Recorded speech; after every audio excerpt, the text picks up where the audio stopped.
Om Gananam Tva Ganapatim Havamahe Kavim Kavinam Upamadhyavastamam Yeshtarajam Brahmanam Brahmanaspatana Chandram Nubhivishtividasadanam Om Shri Mahaganadhipataye Namah Om Vrishabham Sharshaninam Vishwarupamadabhyam Brahaspatim Varenyam Om Tat-Vishno Paramam Padam Sada Pasyanti Suraya Viva Chakshura Tatam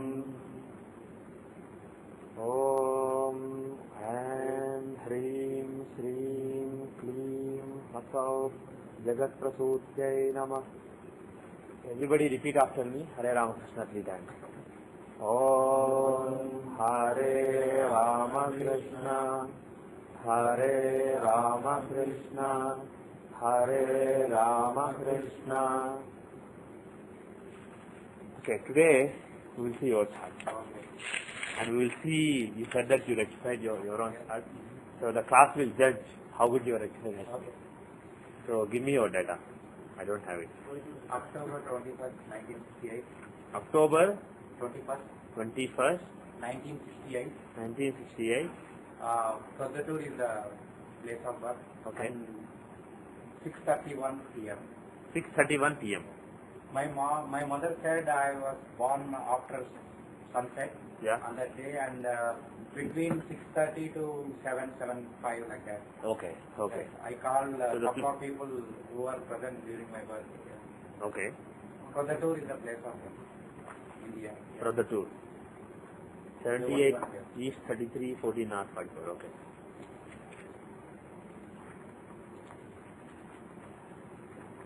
Tomorrow. Yeah. I think they have it. No, I don't have it.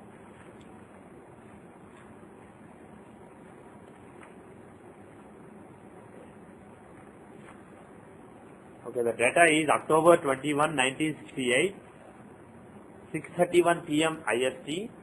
The place is Pradhatur, India, 78 degrees 33 minutes east, 14 degrees 44 minutes north. And the birth time given by his mother is sometime after the sunset, between 6:30 and 7.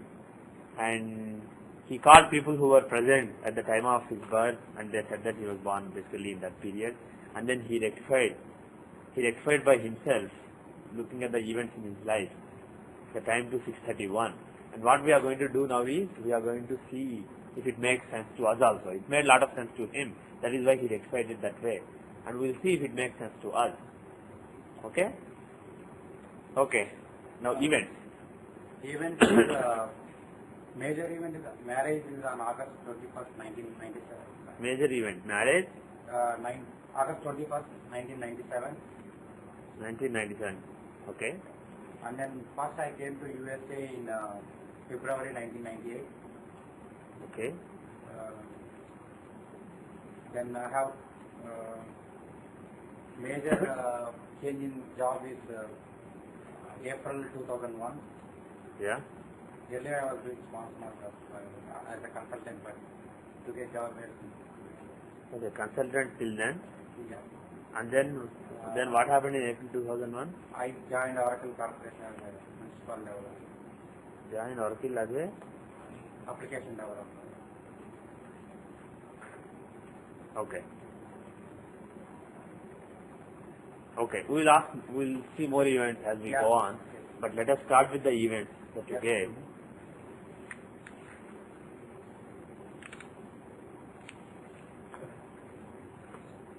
Okay. Now let us see the marriage first. Actually, Yes. before that, what I looked is from 6:15 to 6:54, I look all lagnas. I started that way. Okay. Like I took 6:15, then what is the next sign? Then according to that, and then 6:42, 6:54. Yeah. Like that, all lagnas were coming. Okay, in Rashi, it is Aries. Yes. So what he's saying is, he looked at various lagnas that come during that period, 6:15 to 7 o'clock. And then he tried to find which made more sense. Yes. Now as far as Rashi is concerned, There is no doubt. It is Aries Lagna. Okay, Mesh Lagna. yeah. Now Navamsa, what are the possibilities? So 38 seconds earlier it changes and 11 minutes later it changes. So roughly between 6:30 and 6:45, roughly 6:30 to 6:42 or so. It is this particular Navamsa Lagna, Kanja Lagna in Navamsa. And if the time was earlier, it would have been Leo. Right. So Leo is also possible. If you think that time of 6:15 is possible. So Leo, Virgo, and then Libra maybe around 6:41 to 6:50 something. Yeah. And after that Scorpio. So you basically consider these Yeah. 4 Navamsa. Exactly. So he considered the Navamsa Lagnas of Leo, Virgo, Libra and Scorpio. And then he tried to see which one explains his marriage more. Now let us see his marriage. My marriage occurred Jupiter Ketu's Dasha. Okay, his marriage occurred first let us go to that later. First, I want somebody to tell me what is the dasha that we should use for his chart. What is the dasha? Is it Vinchotri dasha or is there any other conditional dasha that applies? Who is in 7th house? No, it's not Mars. Okay, so Lagna Lord Mars is in the 5th house. So Lagna Lord is not in the 7th house, 7th Lord is not in the Lagna. So Dvisaptati Samadasha does not apply. What are the other things that we saw? There's one Lagna, one Dasha, but it only applies if the sun is in Lagna or If sun is in Lagna, then the Shashti Samadasha applies or Shashti Hayani Dasha. Shatrin Samadasha. Shatrin Samadasha, even if it applies, don't give it too much priority. Shatrin Samadasha, as you can see, the condition It's going to is, be night time, but Yeah. I don't know whether it is, how do we decide whether it is moon Sora? Now we have to put after sunrise or sunset. sunset. I mean, after sunset or After before sunset. sunset. If it is after sunset, is it after sunset? Yes. Yeah. Lagna is at 16 degrees, sun is at 4 degrees. So it is after sunset, yeah. So that comes as night. Actually, I was born on Amavasya Diwali day, so it is Amavasya day. Okay. So it's no moon day. Yeah. So, that's irrelevant. So that is irrelevant with this moon, Shukla, Krishna. Oh, yeah, but this particular dasha that he mentioned, Okay. Shatrinsa Samadasha, the condition, you can read it here. Okay. Applicable for daytime births in Sansvara, nighttime births in Moonsvara. That is the condition. Is it the first half of the... Now, Hora. Does anybody remember the Hora? This is not the hours of the day. This Hora is the G2 chart, dividing Rasi into 2 parts, instead of 9 or 10 parts. Does anybody remember? Earth signs are male signs, sun signs, and even in general, earth signs belong to, they have the male energy. They belong to sun. Even signs have female energy, they belong to moon. And to see, when you divide a sign into 2 Hora, the first Hora always belongs to the planet who represents that sign. If you take earth sign, the first half is sun, second half is moon. If you take even sign, first half is moon, second half is sun. So here, This is moon. Lagna is in an earth sign, Even. Rasi Lagna. Okay. So Aries, Lagna is in Aries. Aries is a male sign. It is an odd sign. This is the first sign. 1 is an odd number, so it's an odd sign. So it's a male sign. And is it in the first half or second half? Assuming that this rectification is correct, because it could be 15, less than 15 degrees. If you move the time back by a few minutes, it will be less than 15 degrees. So we don't really know for sure, but if this is right, then this is a female. The first half in art science is sun, second half is moon. So this is moon's hora. Moon's hora and night time. Night time. And paksha is Krishna paksha, because he was born on Amavasya. So if you look at the Shatrimsa Samadasha, Seem to be applying. yeah, night time birth in moon's hora. So this dasha does apply. But like I said earlier, there are conditional dashas, like Ashtotri dasha, Shatrimsa Samadasha, Shodasotri dasha. These dashas apply to half the people. Because the probability of daytime birth in Sansvara is 1/4, half times half. And the probability of nighttime birth in Moonsvara is again half times half, 1/4. So if you add both of them, it is quarter plus quarter, half. So half the people will have this condition satisfied. So this is a conditional dasha that is quite generic. So when you see such a dasha being applicable, you don't have to give it priority over Vinchotri dasha. Vinchotri dasha will still work very well. So, but you can use this dasha to see events relating to a particular area.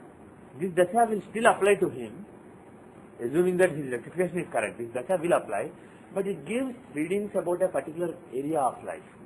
What it is, we'll see later. In general, this is a dasha that is good for seeing events in career, Shatryansha Samadasha, because Mercury is the Karaka for this dasha. One more question related to Yeah. that. If Lagna is in Venusian Amsha, like Yeah. how do we determine here if it is? Okay. Lagna is in, if Lagna was in Libra Amsha, Okay. then that would be, then special dasha will apply. That means Dwadashotri. Lagna is in In a Navamsha owned by Venus. Amsha. Lagna is in Shukramsha means Lagna is in a, see, he's talking about a chart that he sent me. I told you that Dwadashotri dasha applies in that chart. So that's why you are asking, I understand. If you look at this dasha called Dwadashotri dasha, the condition is applicable if Lagna is in Venusian Amsha. They just said Amsha, that is what Parasha said. If he doesn't say what Amsha he is talking about, is it Dasha Amsha, Nava Amsha, Vinsha Amsha? When he does not say what it is, by default it stands for Navamsha. So the standard interpretation, it may not be 100% accurate, but the standard interpretation is, if you see a person who has Navamsha Lagna in either Taurus or Libra, this particular dasha, Dwadashotri dasha will apply. And again, is this a very common dasha or is it a slightly rare dasha? What is the probability of this happening? 1/6. 2 out of 12. Fine. So the probability is 1/6.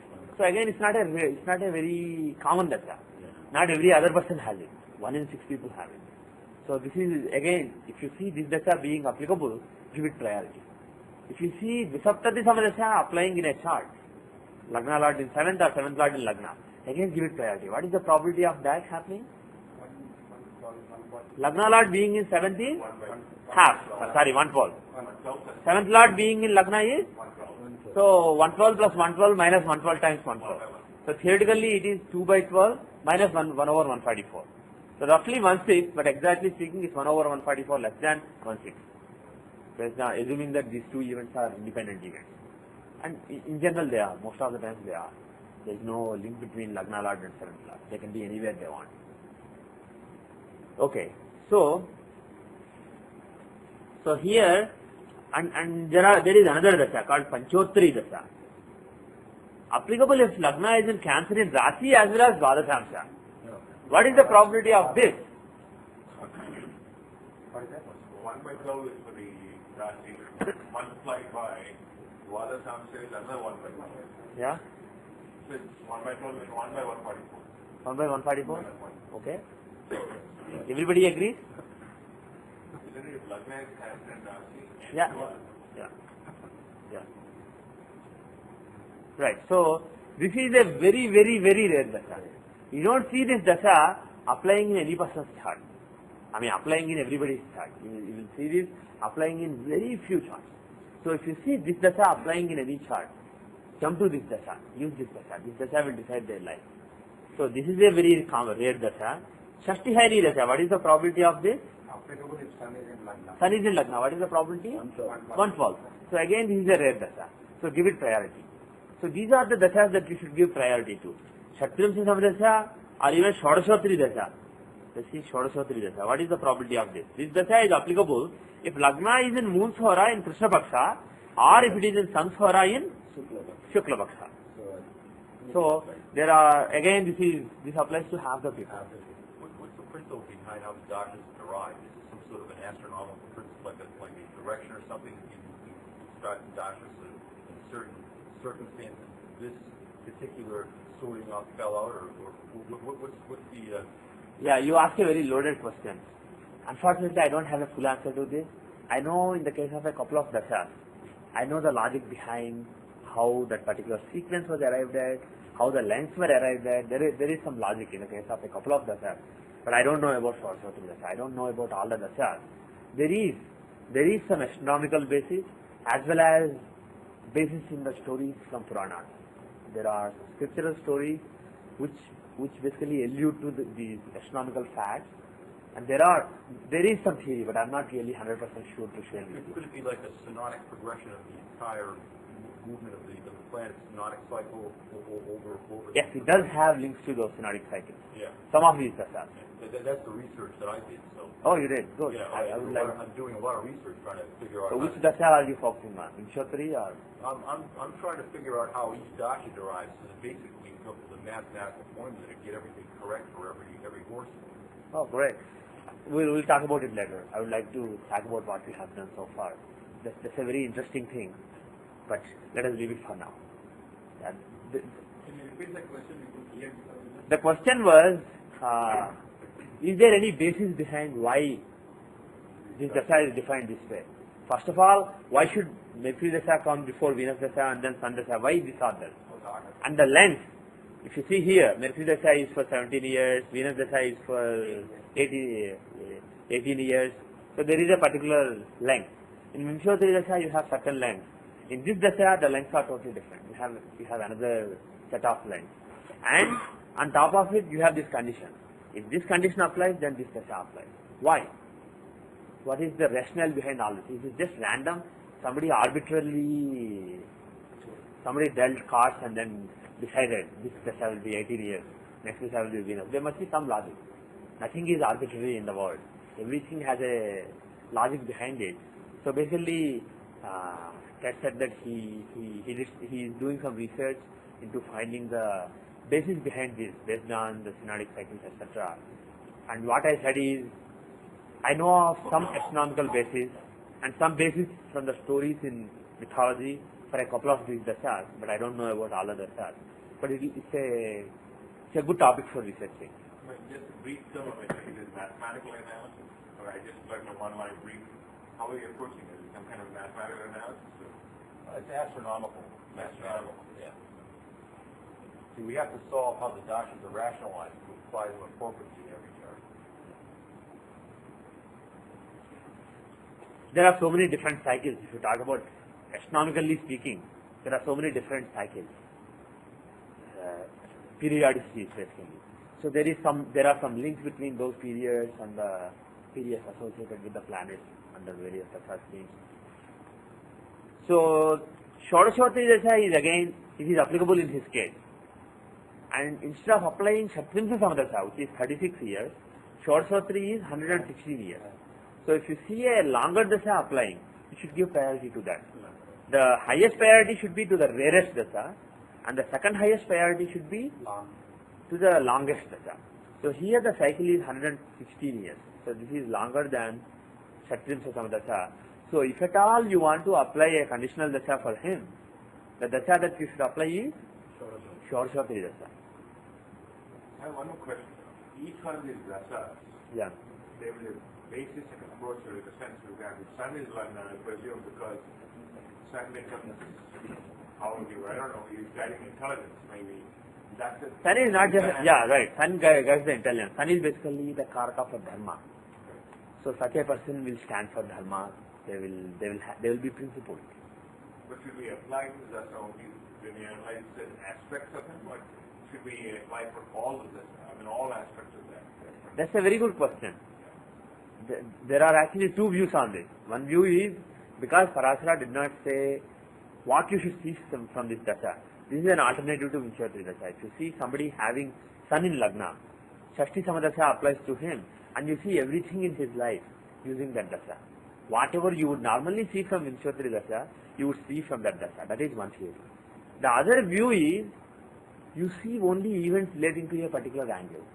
Because, for example, Sun being in Lagna, what that shows is somebody who is very principled, who is very dharmic, who has that charm, radiant charm within him. So when you see events relating to that aspect of him, that dharma, that principleness, only for those events you see that dasha. That is another view. There are two views. You can study several charts and you can find out for yourself. But what I do and what Sanjayji does, what I have seen Sanjayji doing is, especially not Shodashottari dasha, but especially when those rare dashas are applicable in a chart, we basically use that dasha as an alternative to Vimshottari dasha. But there is a clear focus. Events relating to that focus come out more clearly. But you can see everything in those dashas. If you see somebody, for example, we saw Subbulakshmi last weekend, and we saw that when I asked you to find out which planets would give death, you guys found Moon, Jupiter and Mars, because Moon and Jupiter were in 7th house and Mars was the 7th Lord. And when you use the Disruptive Samadasa, you found that the death happened in Jupiter Dasa, Moon Antardasa. By the way, I was commenting yesterday that other astrologers would just use Vinchotri Dasa and come up with all kinds of logic to explain why Mercury Dasa, Rahu Antardasa gave that result. And like I said, after I went back home, when I saw the Yahoo group, on several Yahoo groups, there were a lot of complicated logic posted by people explaining why Mercury gave that result, why Rahu gave that result, and they were using nakshatra dispositors, etc., etc. So they were slightly convoluted logic. There may be still some pattern in it, but that kind of logic is not conducive to making good predictions. It is conducive to explaining what you know. You always find explanation for what you know, but it's not conducive for making good predictions. And when it comes to Vinchotri Dasha, it still needs to be understood what exactly Parashara meant. Because Parashara said that Vinchotri is a very, very important Dasha in Kali Yuga. He did not say it applies to everybody or it gives perfect results for everybody. And in my experience, when I see Vinchotri Dasha being applied in a chart where one of these Dashas applies, I don't see Vinchotri working so well. That is from my experience. So if you want to hold on to the view that Vinchotri applies to everybody, so you can see everything in it, it may not hold water. It may not be what Parashara taught. We don't really know exactly what Parashara taught. And when it comes to conditional dashas, what you asked is very important. Are they for seeing only certain aspects of life, or are they for seeing everything? That is again a very fundamental question. So the proof is in the pudding. Whatever you want to read from Parashara's text, of course you can't read everything that you want to read, but there are 2 or 3 different things that you can validly read, that are valid to read from Parashara. There are valid interpretations, and which one is correct you can find out only by practical research, practical application of that knowledge, and whatever you see working in chart, that is what you should be using. So keep that in mind. My advice would be to use these, to give importance to these dashas when you see them applying. And if you want to ignore Vinchotri, in my view, that is acceptable in charts where these dashas are applicable. But you should keep in mind that that view may not be accurate. You should basically consider all the options and study it yourself on real charts. Yes, sir. One more question. In case of body cases like this, when some of the 16 degrees are this particular, or Lagna was the 16 degrees. Yeah, Lagna is, yeah. So the applicability of a dasha itself is to be rectified. Yeah, so when you are trying to use some event based on this dasha to save the to fix the time, then how do we use the second and problem? Yeah, that's right. You basically see if it is working. If it is working, maybe it is less than 15 degrees. One If question. it is not working, maybe it's not. So basically you consider various possibilities. Lagna is behind 15 degrees, Navamsa Lagna is in Leo, and this dasha applies. Or Navamsa Lagna is in Leo, and this dasha does not apply. Or Navamsa Lagna is in Virgo, and this dasha applies. So you have various cases that you should analyze. So you can analyze all the cases and see which one makes sense. This is for Rashi chart, right? Not from now. We have to see this applicable. Yes, which is in Rashi chart. So in the Rashi chart, even though that time varies, the moon is going to be in Horas in Krishna forever.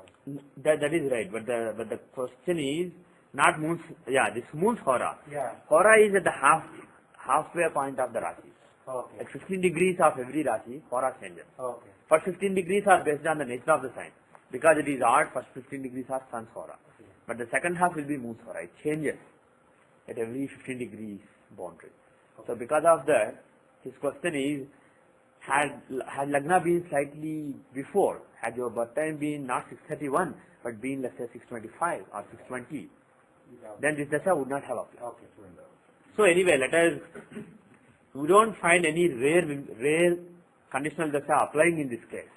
So let us go back to our favorite Vinchotri dasha. Now, if you use Vinchotri dasha, now let us see when he got married. When did you get married? 97 August 21. Yeah. Oh, exactly 1 year before my son was born. So that's 98 August 21. So 97, that was Jupiter dasha. Jupiter dasha, Ketu Antar dasha, he got married. Assuming that this certification is accurate, does it make sense to everybody? Can I No. explain why Okay, yes, go ahead. seventh, see the Saturn and Jupiter Parivartana is going on, and seventh house is by Jupiter, and ninth house is of Dharma is by Ketu is inside. Yeah. So Jupiter can cause the marriage, and then Ketu is being the ninth house can also involve in marriage. And Jupiter is in fifth house of love and affection. Yeah. Some stability or something. So we can still, I mean that logic is still applied there. Yeah.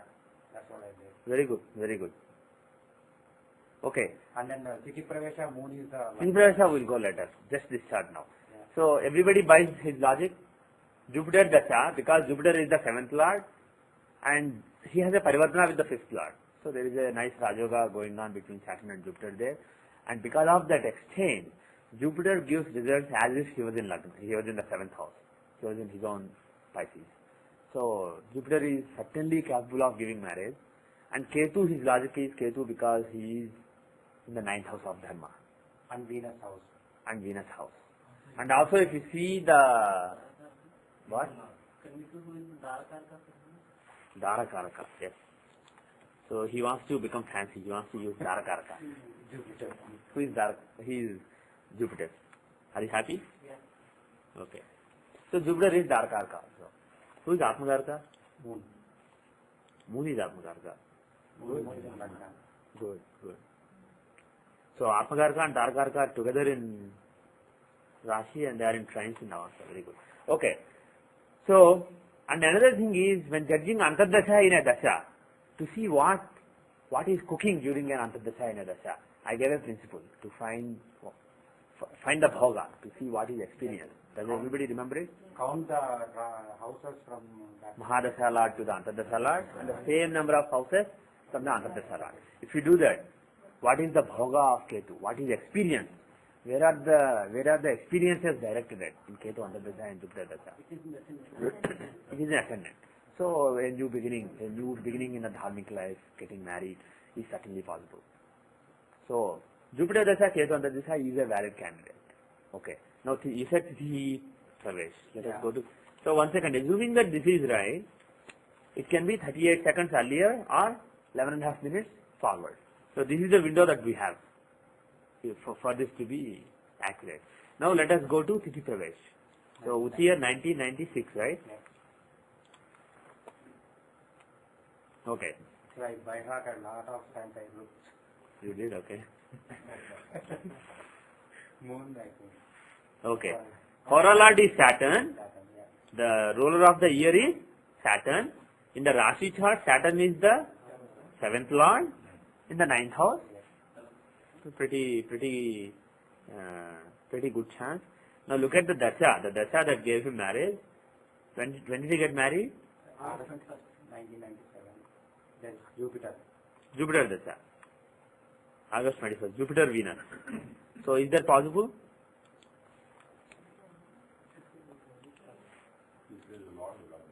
Okay.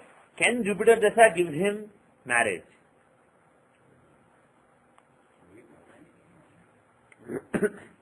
Can Jupiter Dasha give him marriage? He is Lagna Lord in 8th house. Pardon me? Yeah, he is Lagna Lord. Can Lagna Lord and 7th Lord give marriage? Yeah. And Saturn is in 7th house. Saturn is the Hora Lord. Okay, Saturn is the Hora Lord. Then what? Okay. Okay.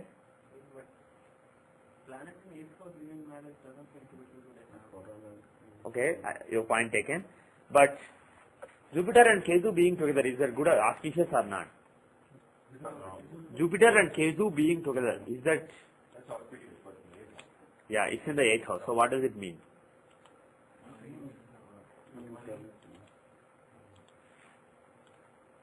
Does anybody think that this Lagna in Navamsa of the Tripravesh chart is not accurate? Anybody thinks that this is not accurate? Anybody has any other suggestions? That's why I'm getting the Hora Lord is moon for this one. Okay. I remember seeing moon. Okay. Okay. That's Okay. why moon is in Lagna. I was. Okay. Saturn is a Ketukan, so it's the last Hora. So it's on the border, basically. the sunrise, see sunrise was at 6:44:44. So sunrise is around 6:15. Depending on what definition of sunrise you take, it could be before or after. See, I take with the definition of sunrise I take, and you know what? I may have changed this recently because I wanted. Yeah, I was sending calendar to Sanjayji for Jyotish Digest printing. I was sending the Panchanga for January, February, and March because he prints the Panchanga and Jyotish Digest, and for that I use his sunrise definition. I normally don't use this, but I changed it in my computer to give him the calculations that he expects. So going to center, I'll also probably get moon because that will be later. Yeah. Okay, I also get moon. Where do we change that? For me, alt PCS. References related to calculation, sunrise and sunset definitions, alt PCS. So there you have three definitions. The center of sun's disk is truly on the eastern horizon. That's one definition of sunrise. The other is the tip of sun's disk is truly on the eastern horizon. And the third definition is, see, the sun's tip of the sun's disk, it may still be behind under the horizon. It's not exactly on the horizon, but still because of the refraction of the rays, you see them. So this is based on the visibility.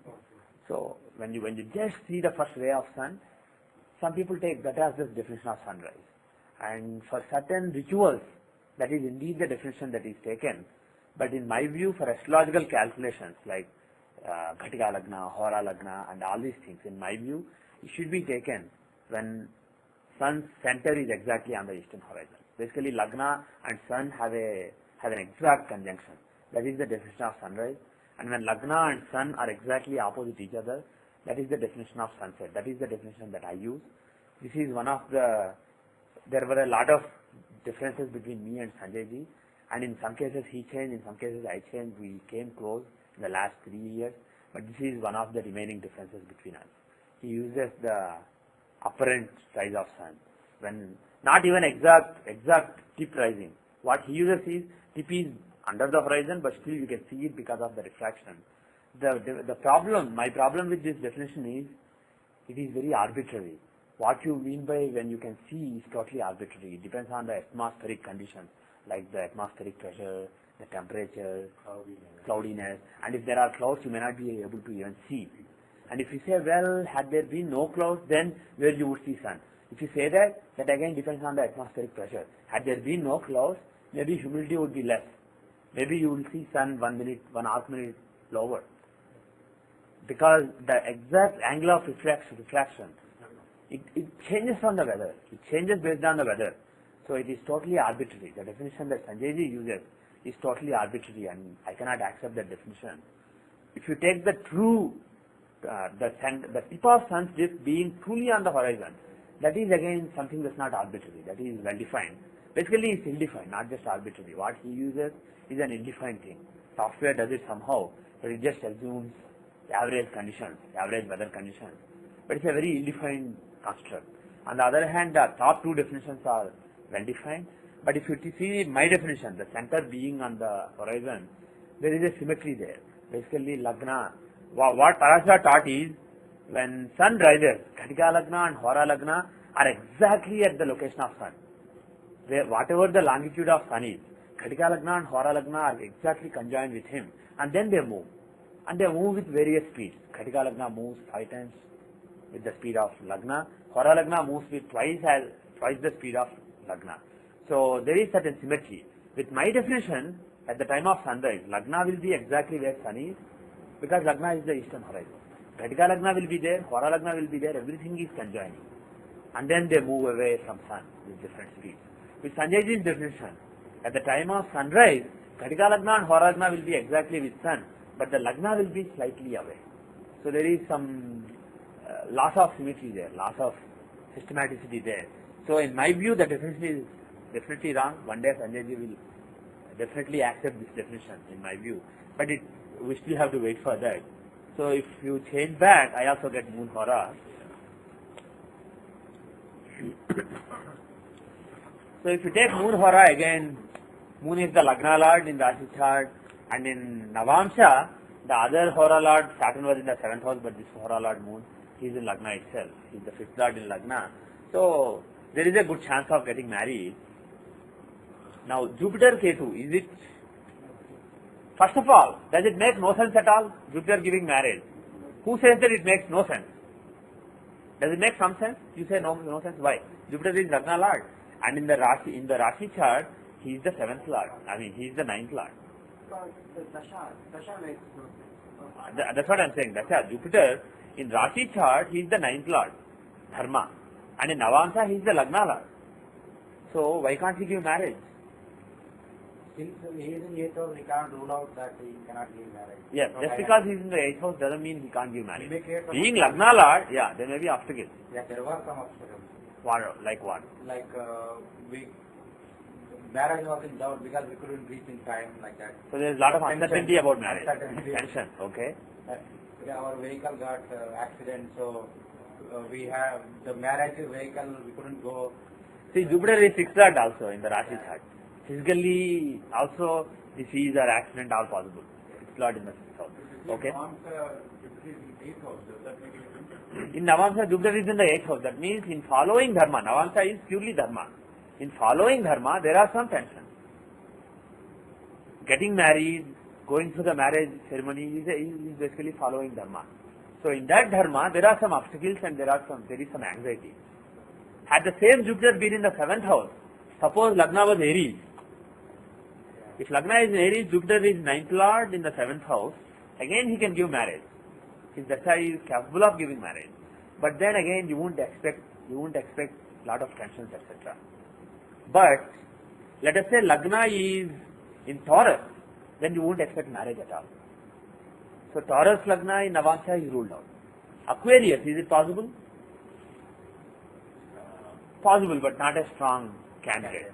So based on what he said, I was thinking of Aries, but based on the information that he has given now, what he said is, for in case the recording did not capture it, at the time of his marriage, there was a vehicular accident, and there was tension whether they could make it to the marriage or not.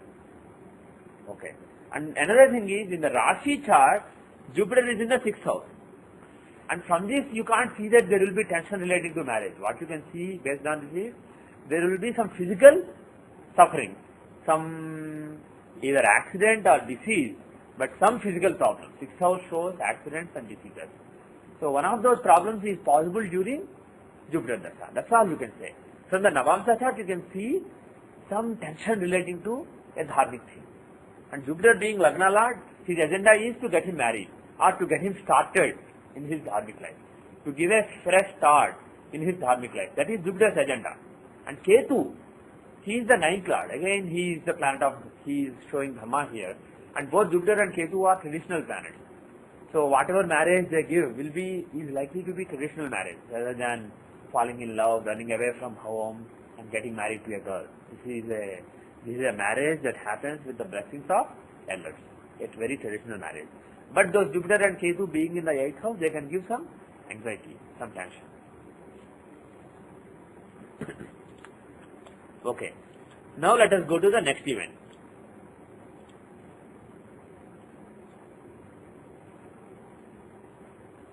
So you went to natal chart or? No, I went to some other chart. See if it makes sense. Okay. Okay, now, what are the other events? So based on what we have seen so far, do you think he has expired well? Yeah. Yeah. So far, so good. Now let us see his career. Dashamsa. Now what is the leeway we have here? At 15 degrees and 18 degrees it changes. So 6.5 minutes earlier or 4 minutes later it changes. And you should realize that whatever logic we have seen so far, the window we had was 38 seconds behind and forward how much? 11 minutes based on natal chart. But in the 55 chart it changed. It changed to 9 minutes something. So we have half minute one way backwards and 9 minutes forward. That is the lever we have. Within that period, all the logic is still valid. So we have that flexibility to change it within the 9.5 minutes. Now here, we have a 6.5 minutes earlier, so that means mostly the previous Lagna of Leo in Dashamsa is not possible, assuming that Navamsa rectification was correct, but it could be Libra. So Virgo and Libra are both possible. They don't change anything that we have done so far. Now let us see, what is your career? What do you do? Application developer, general software. So software, general enterprise software. No research, nothing. I didn't ask you this. No, because Rahu was aspecting Lagna. Okay, okay. Okay. Now, he is basically a software engineer. For you, did you do any hardware ever? No. No. He is pure software. Yeah. Unlike some other people that we have seen, he is a pure software guy. Who is the planet for software? Mercury, and secondarily Ketu. Palani had a question. I think he is a civil engineer Yeah, earlier. that's why Mars is there. Okay. I was a civil engineer. Mars is there means where? That is a great one-liner. Mars is there. So somewhere I have seen Mars is aspect, even maybe Lagna, Rashi chart somewhere. Okay. Yeah, Lagna. We'll see his civil engineering letter. We'll talk. So he was a civil engineer. That's one. That's a very useful information. And it is also useful to know that there is Mars somewhere.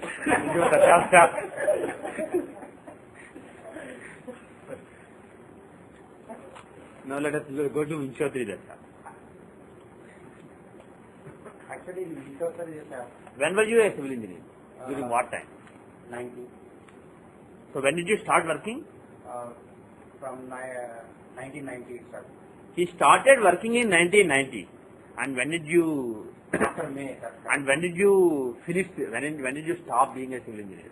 Until when were you a civil engineer? 1996. So 1990, from 1990 all the way till 1996, he was a civil engineer. There was a break for post-graduation, 92 to 94. 92 to 94, he did post graduation. Why don't you write down? Again in civil engineering. So Okay. Okay. the 96 to till now is software engineering.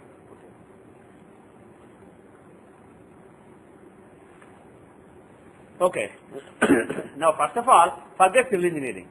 During this particular dasha, Jupiter dasha, is it possible that he finds a job? If this Lagna is accurate, can Jupiter give him a job? This is 1990 August, or what time period? No, after May. Yeah, that's correct. Jupiter, that's all. Okay. Can Jupiter give marriage? Sorry, not marriage. Can Jupiter give a job? Can Jupiter give a job? Actually, He's a lot of Garuda Lagna. Yeah? He's with Washington. Okay. Of course, it's 9th house of Dharma. Yeah. It's 7th house. Jupiter aspects Lagna, therefore, Dasha is like Jupiter aspect? Dasha, Yeah. contributing to the, starting of from since it is Dasha, it has started off. Okay. Okay, good. Anything else? Was it a smooth dasha? no. How was the dasha? Were there, Till 1906 it was struggling that's all. did you have problems with your bosses, or were your bosses good with you? No problems with Bob. Bosses were good. Yeah. Okay. Only certain time when I went to Oman it was problem. For 3 months. Okay. Okay. But when you say that the period was not good, from what point of view? I'm not happy, doing what I'm doing. Okay. He was not happy. Okay. So I took a break after 2 years when postgraduate. Did you have a strong desire to do something else? Did you feel like Yeah. there is something else that I need to do? Yes. I was thinking to get into software. Okay. So I didn't want to get, as a civil engineer, I didn't want to get in there. Okay, so he had some dissatisfaction. He had good bosses. There were no problems from the bosses, but he was dissatisfied. He wanted to go into software, and he did not feel that he was doing the right thing. Is that possible with this Lagna in Jupiter Dasha? First of all, Jupiter is a Kendra Lord, 4th and 7th Lord, and he is in the 9th house. So if you see Jupiter in the 9th house, it's a blessing. In any chart, any divisional chart, Jupiter being in the 9th house is a blessing. He will protect you. 9th house is also the house of protection. It is not just the house of your boss and the directions that you get from your boss. It is also the house of your protection. And of course, if you don't have a good boss, you don't have a good protection. So there is an inherent link between protection and boss. But 9th house is the house of protection. So if 9th house has Jupiter, during that dasha, there will be good protection in career. Career will be smooth. Yeah, there will not be any huge problems like suddenly you being laid off and not finding a job for a couple of years. That is not possible if you have Jupiter in the 9th house. But at the same time, Jupiter is Badhaka Lord. For Virgo Lagna, Jupiter is the Badhaka Lord. So what does that mean? Badhaka sign for dual signs is the 7th house. What does 7th house show? That is for It is desire. 7th house is the Kamatrikona. So if you see somebody with dual Lagna, they have some strong desire, and desire is their problem. They have an inexplicable worry which comes from their desire. And here 7th house is strong. Do you see a strong 6th house or 7th house in this case? Because our thumb rule, our original thumb rule in judging Dashamsha was strong 6th house means service and strong 7th house means business. That is our thumb rule. And here, which is stronger? Why? Both are equally strong, if you ask me. One has Rahu, one has Moon. Both are equally strong. Well, But the if you take the aspects of Venus and Ketu on the 7th house, no, you don't. no. Number of planets. And then association with Jupiter, Mercury and the Lord of the sign. So there are a couple of conditions. But basically, looking at all those factors, as far as the thumb rule is concerned, you can just count the planets. And here, Moon and Rahu, just one planet each. If there are equal number of planets, you can see if one of the planets is exalted or strong or in Mula Trikona. Here there is nothing like that. Both of them are in inimical signs. Rahu is unhappy in Jupiter's house, Moon is unhappy in Saturn's house. So they are equally unhappy. So this is a chart where service and business are equally likely. The Artha and Kamatrikonas are equally strong. And now, the interesting thing is, who is in the 7th house? Which Lord? No, in the 7th house, the planet who is there, what house does he own? 6th house. The 6th Lord is in the 7th house. So usually if you find 6th Lord in the 7th house, what did I say earlier? They have a strong desire, but for them to go on and do their own business is not really advisable. Because the planet who is in the 7th house, in the house of desire, is the planet who shows working hard. So what that shows is those people have strong desires, but they should work for somebody and maybe become independent in that area. First they need to work, and whatever expertise they build during their work, they can go off and build on that, build some independent venture based on that work. So they are not basically they are not inherently entrepreneurial. If you find the 6th Lord in 7th house, if you find the 7th Lord in 7th or 11th Lord in 7th or 3rd Lord in 7th, they have that entrepreneurship, the inherent entrepreneurship. But if you see 6th Lord in the 7th house, they have a strong desire. But what is Rahu's agenda there? Does Rahu want to make him a businessman? Or does Rahu want to make him a person who works hard? 6th house is the house of overcoming obstacles. So Rahu wants him to work hard. That is Rahu's agenda. You are putting that Rahu in the 7th house and giving him access to the resources of the 7th house. So what will he do? He will give a strong desire but relating to working hard. So this is not really a chart of somebody who works, who has his own business. This is a chart of somebody who works for someone but has strong desires. Currently, what you explained is the lordship of a house is more important to a planet than the house it occupies. House it occupies shows what things he is told to do. What are the things to which he has access. The house he owns is his agenda. If I come to Sadhu Aswani Center, I have access to the table here. I am using it for projecting things. I am using the heater because otherwise I would feel cold. I am using the resources here. And because I am using the resources, I also have to do something for this place. When I go, I have to log the room. So I have certain certain responsibilities and certain benefits that I get because of being here. But what is my agenda? I own my house, so my agenda is to keep my house clean. That is my agenda. I have that attachment to my house. Or you could say that SJC is Jagannath Center. You can call that my other house won't, for example. So I have, when I am here, my main agenda is SJC, to advance the cause of SJC, to teach astrology the way SJC believes in. So that is my agenda. That is what I am working for. And I am just using the resources here to do that. And I keep some responsibility for this place. But there is a limit. On the other hand, when it comes to SJC and my own house in Grafton, the responsibility is much higher. Because that is my agenda. So similarly here, Rahu's agenda is 6th house. Overcoming the obstacles, working hard. That is Rahu's agenda. And if you put that Rahu in the 7th house of desire, he will give a desire relating to working hard. He will not give he will give a desire. Being in the 7th house, Rahu will give a desire. But that desire will be, I want to make more money, I want to, not a senior engineer, I want to become a principal engineer, I want to become a chief architect, I want to become this. So those are the kind of desires that Rahu will give. I don't want to be a civil engineer, I want to become a software engineer, or I want to become a bio engineer, bio software engineer. Like that he will give desire. And Rahu is also the planet of change and innovation and new things. So when Rahu is in the 7th house, he will give a desire to break into something else, to do something else. So if somebody is a civil engineer, he may want to go into software. If somebody is a software, he may want to go into some other new software. So all these desires will be given by Rahu, but not really the desire of having a business. On the other hand, had the third lord of enterprise been in the 7th house of desire, he would have made him an entrepreneur. And the fact that the 6th lord is equally strong is supporting this cause. Suppose 6th house was empty. Suppose there was no planet. There was no moon in the 6th house. Still, just Rahu, 6th lord being in the 7th house, you can't predict that this will be a businessman. But there can be some independence. The person can have some independence.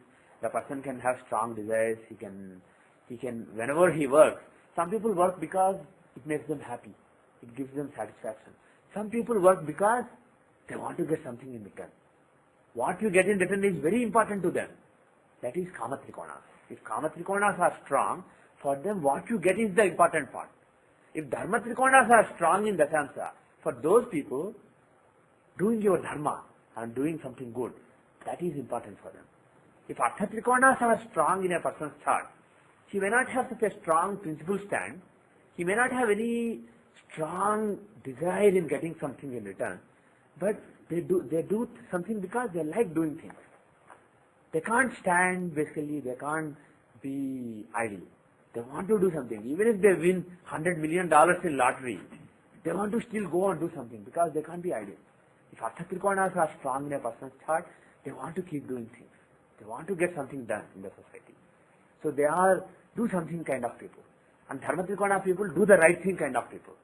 Kama Trikona people are to do it if there is something in it for you. That is their kind. So each Trikona, if that is strong in a chart, that shows a particular nature. And if you see his chart, which Trikona stands out? Actually nothing stands out. All of them are, several Trikonas are equally strong. He is a confused person. We don't see anything strong. But as far as 7th house there is concerned, the focus is more on Artha Trikona rather than Kama Trikona. Anyway, going back to the main thing, now Jupiter being in the 9th house, what you normally expect is smooth career, good protection. Even if he wants to, even if something bad is going to happen, something will happen which will stop it. If there is a big layoff and his name is on the layoff list at the last minute, something will come up. His boss's boss will come. Hey, we need that guy for that project. You know, we are expecting that project. Keep that guy.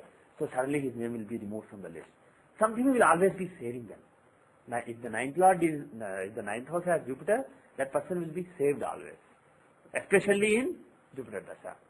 So now, but at the same time, being the 7th lord, Jupiter will give strong desires. In any chart, 7th lord will give desires, but if the 7th house is also Bhadaka Sthana, those desires will lead to some heartburn.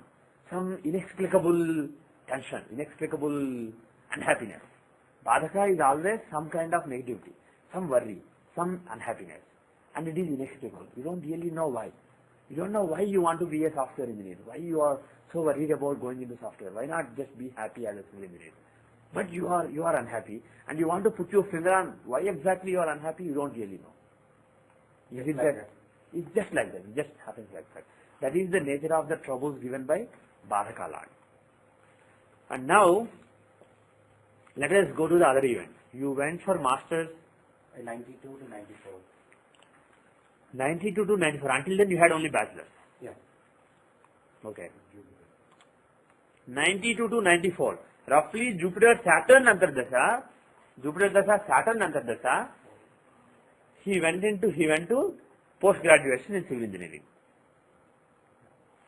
Second house from the Lagna will show the post-graduation. Right. So what are the houses that we said earlier? Which house shows?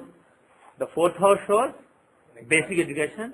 Ninth house shows graduation. And you know who are the planets for civil engineering? Mars is in general engineering. Mars is fire. So Mars is more mechanical engineering, electrical engineering. Pardon me? Vishwakarma is a Yeah, he's a DT. But who is the planet? For construction, the planets are Shani and Ketu.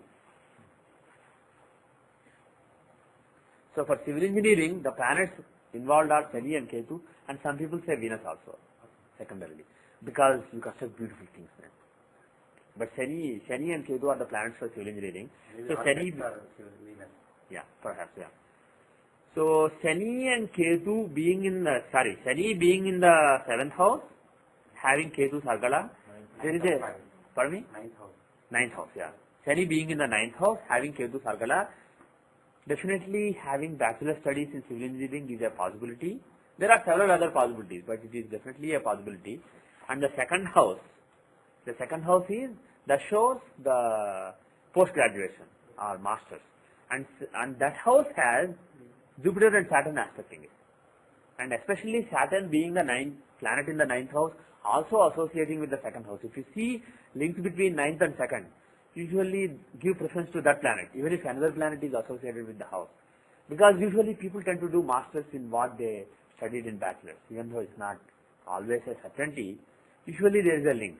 And if you see a link between 9th house and 2nd house, that strongly indicates that that link may be fulfilled. The person may study, have further studies in what he studied earlier. So Shani is aspecting the 2nd house, so the Siddhanta could be right. We are not fully confident, but it could be right. Yeah, actually, a couple of Siddhantas on either side of the Siddhanta, they don't make sense. With those doing studies in civil engineering, both at bachelor level and master level, it does not make sense if you take Leo Lagna or Libra Lagna, or even Scorpio Lagna in Siddhanta.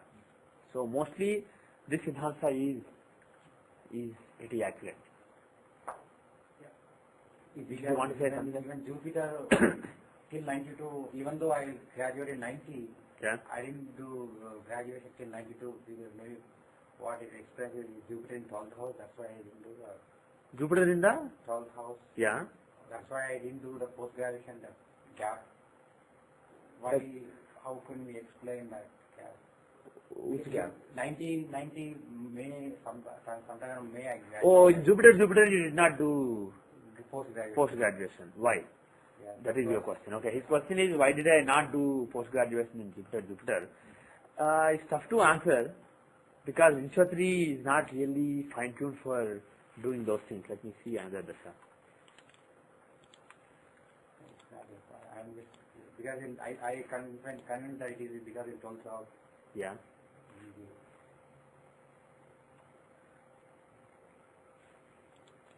Who's the fourth lord? Moon. Moon is in Gemini.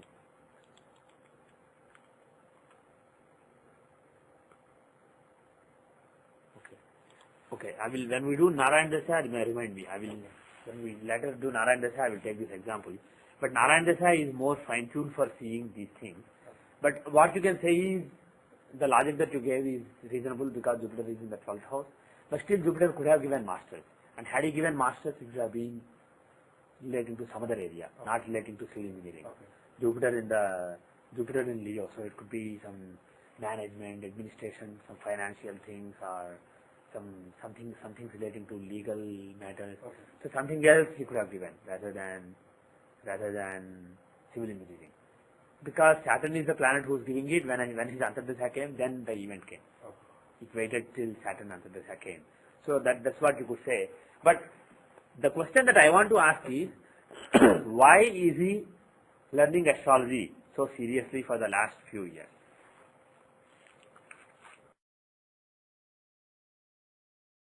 Why is he learning astrology during this period in 2004?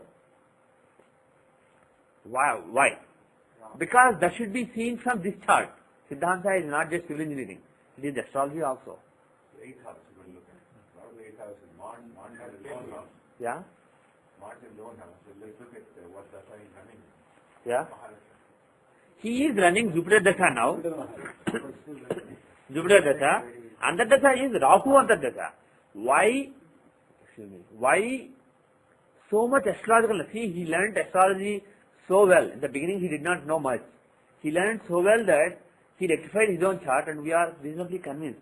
I have seen good astrologers not being able to rectify their own charts. And he did a very good job. And he learned just for a few months. So he did make a lot of progress in astrology in the last 6 months or so. Why? Why Rahu? What does Rahu have to do with 8th house? 8th house is this learning. 5th and 8th houses. The Bhoga? You mean not Bhoga. Okay. Okay. Somebody else. What is the Bhoga? I want somebody to find the Bhoga.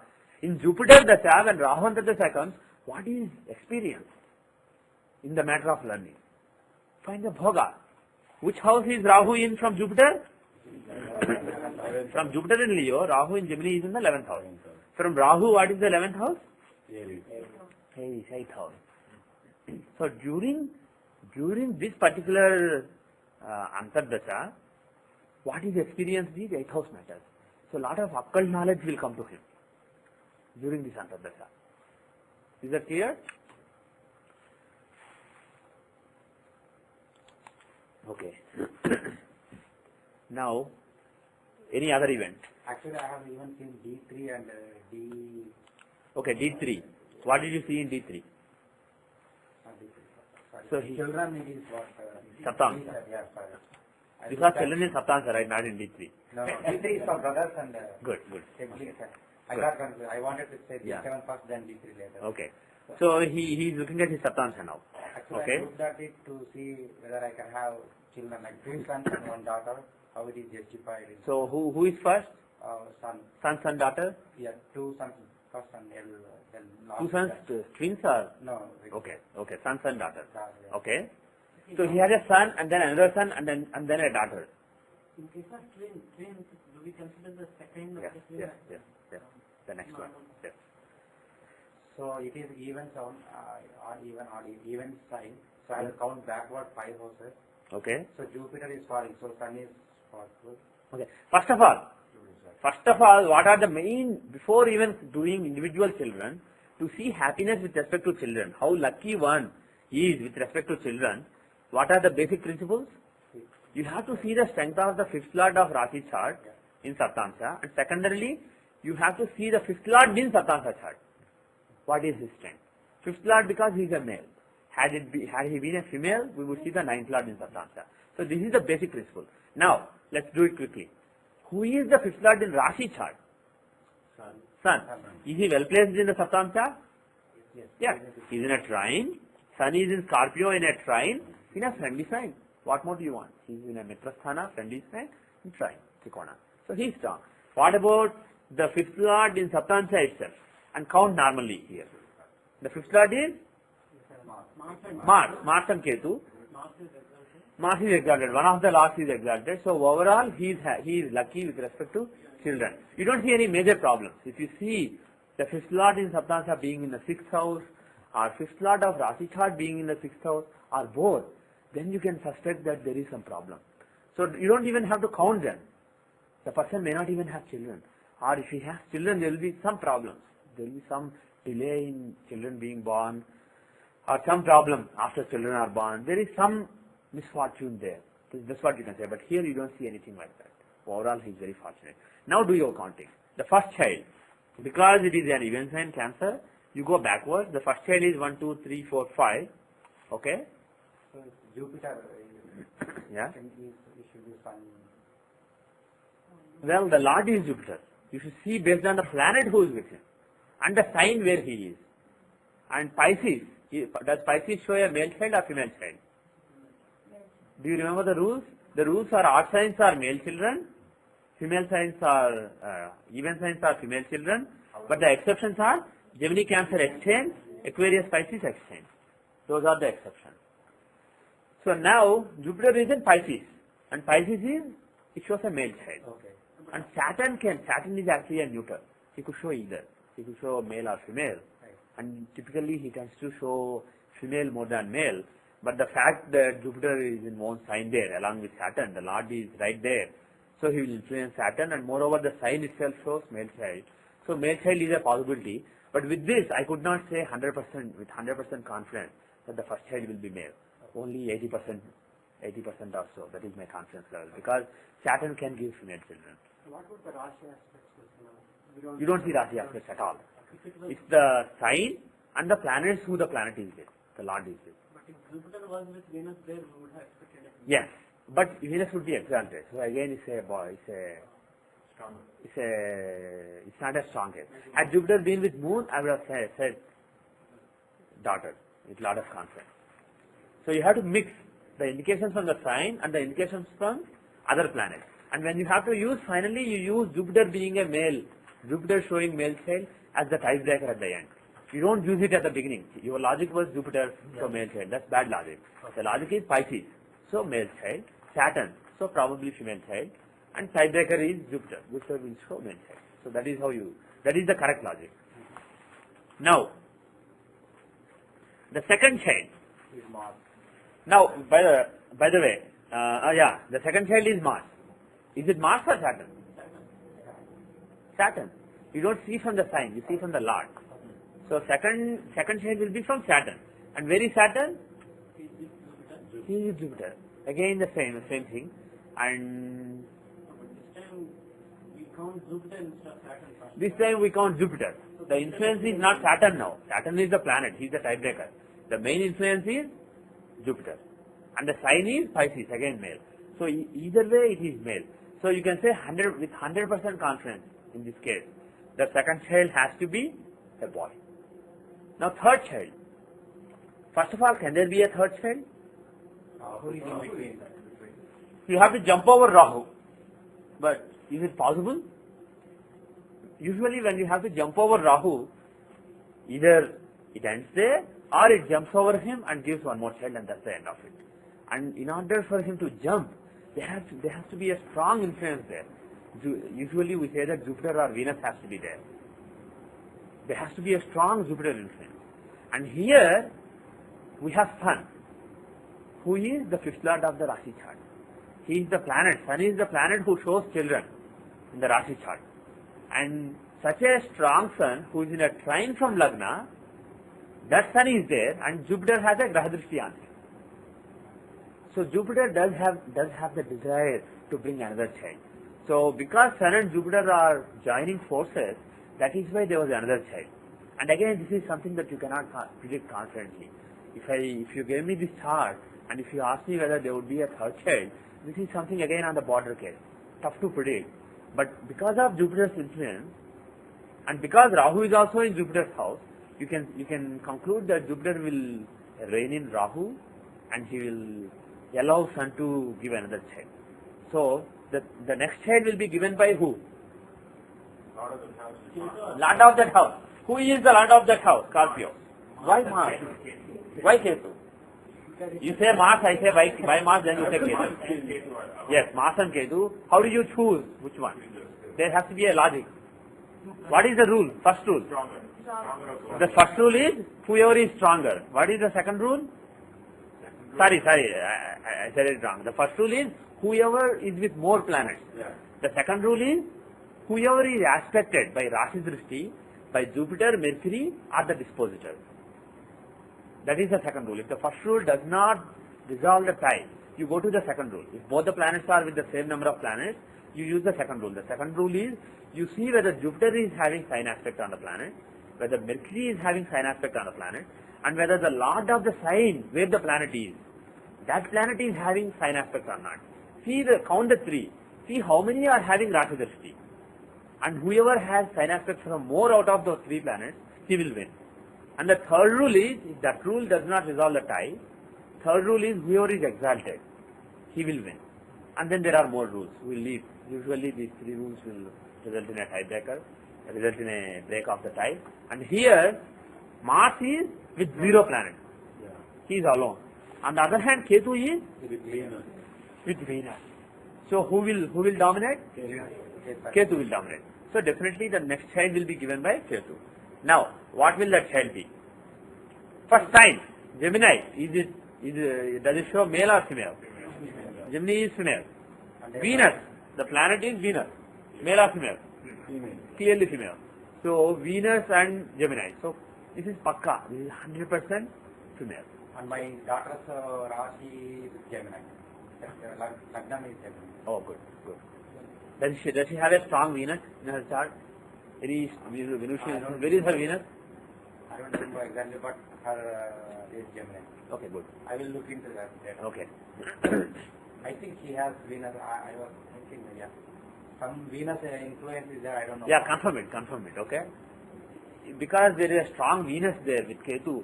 And also it is that Venus who made Ketu win over Mars. Otherwise Mars would have given the child. It would have given a boy and it would have given a totally different kind of child. It is not only is Venus with Ketu, but he helped Ketu become the Lord, giving that child. So in such a case, you can definitely expect a strong Venusian influence in the chart of the child. So this is another thing. When you see male or female when they were born, that is one aspect. You can also correlate the charts of the children to be more confident that this is right. There will be strong links. So that way you can be more confident. But here, the third child being a female makes perfect sense.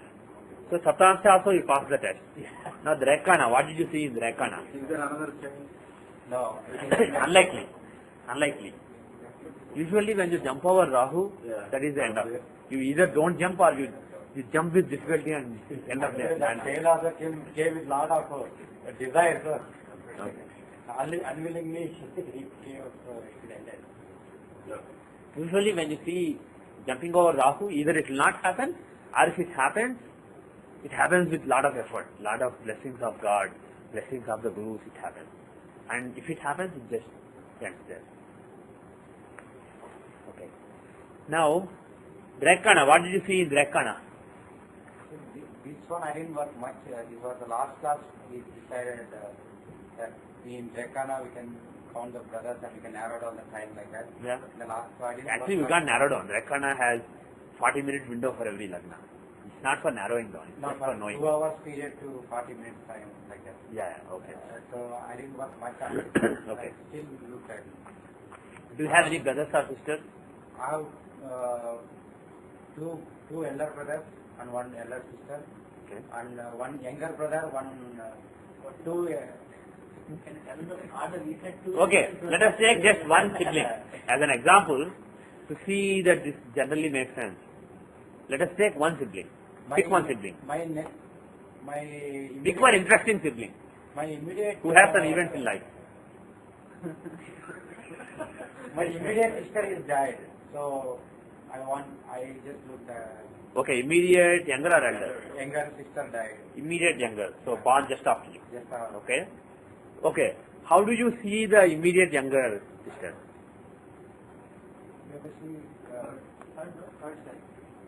For me? Yeah? It is the art sign, so it counts for. Yeah? Okay, so Libra. Yeah? Lot of that house is Venus. So then, so we're going to take the next one. Next house is the Lagna. Yes. So what is the house that you see? If you want to see the fortune of that sibling, what is the Lagna? What is the sign that you take as Lagna? Scorpio. The third Lord Venus is in Scorpio, so take Scorpio as Lagna. and based on it you do the analysis. Now, Does it make sense that it means that it is a pattern? and Scorpio, yes. But like I said, when you try to judge the sex of a child from Saptansa, it works 100%. But if you try to judge the sex of a sibling from Drakana, I have seen counterexamples. I haven't seen it work consistently. But you try to see the events in their lives, it works beautifully. But the sex, it does not work always. Here it works. So his point is, Venus is with Saturn in Scorpio, a female sign. So doesn't it explain that that particular sibling is a female? Yes, it makes sense. But I am saying that you don't count on it always in the Rakana, based on what I found. Okay? Now, but in this case, I think it works. All the examples. So your immediate elder sibling is a brother, right? Yeah. And the one after that is also a brother. And the one after that is a sister, right? Okay, that makes sense. Because if you count elder siblings, the immediate elder is Mercury. Mercury is with Moon. Normally Moon you will say female, because Moon in Taurus, but exalted. The exception is if you see an exalted planet, it's a male. Debilitated planet, it's a female. So Moon is exalted, so it can be a male. And then the next one will be Mars. He's alone in his own sign, male planet, so that's a boy. And the next one is Saturn. Saturn is with Venus in Scorpio, so a female. So it makes good sense both the ways. But again, it doesn't work always, unfortunately. Even when you are 100% sure that Drakana is right, the sex does not really work out always. So there are some missing links there. So coming back to his sister. If you take Scorpio as Lagna here, what can you say about his sister? Anyway, she expired, so I don't know much about it. When did she expire? When she was 2 years old. So very young, Very young. very young age. Okay. And next one is Oh yeah. Sun is in Manakarka Sthana, Mercury is in Manakarka Sthana, Shani is in Manakarka Sthana, 3 planets in Manakarka Sthana. If you take Scorpio as Lagna, Mercury is the 8th lord. What is 8th house? 8th house is the house of longevity. And where is the 8th lord Mercury? house from here. He is in the 12th from it. Usually if you see 8th lord in 7th or 7th lord in 8th, it's not good for long life. Those are combinations for alpha or short life. And you see the 8th lord Mercury in the 7th here, and it is particularly bad for Mercury and Mars. Because when they are in the 7th house, it is Manakarka Sthana for them. If you see somebody with Leo Lagna, with Jupiter in Aquarius, for Leo Lagna, Jupiter is the Pisces lord, 8th lord, and he is in the 7th house. That is bad. That itself is bad. But for somebody whose 8th lord is Mercury or Mars, it is even worse, because 7th house is the Manakarka Sthana for them, for Mercury and Mars. So here, that is one negative thing. 8th lord being in the 7th, that too in Manakarka Sthana.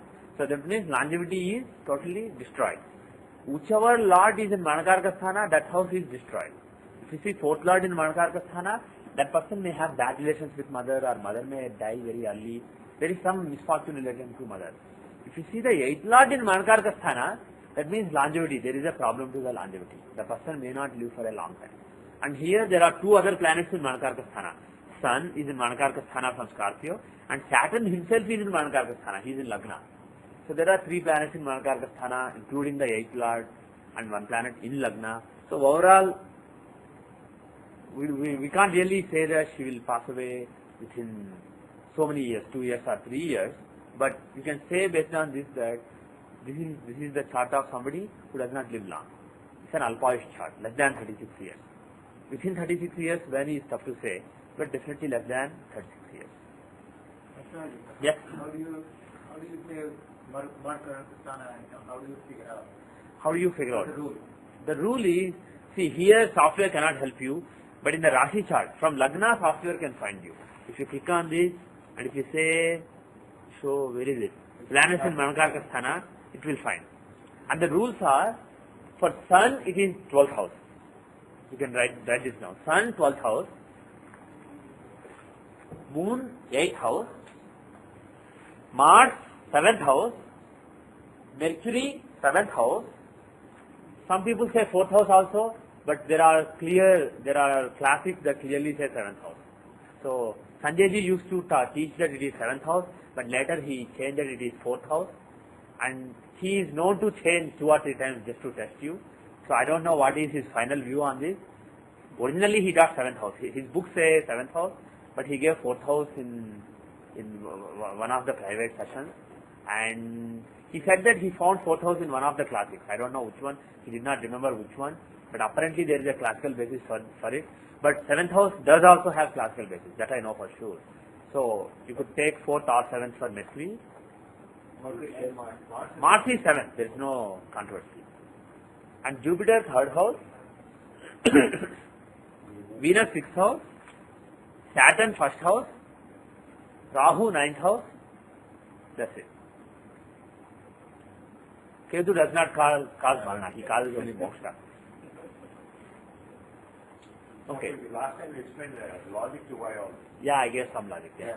Because Saturn is the sun uses the king, so for him to give away stuff is not possible. Yeah. Saturn is the planet who likes to give diseases and troubles. You put him in Lagna and you tell him, take care of this person's health, he's poor.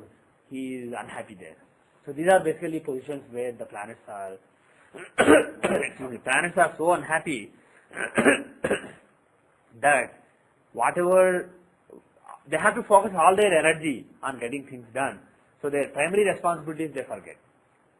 So whatever houses they own, they will be neglected because they have to neglect. You put Rahu in a temple and tell him to be the priest.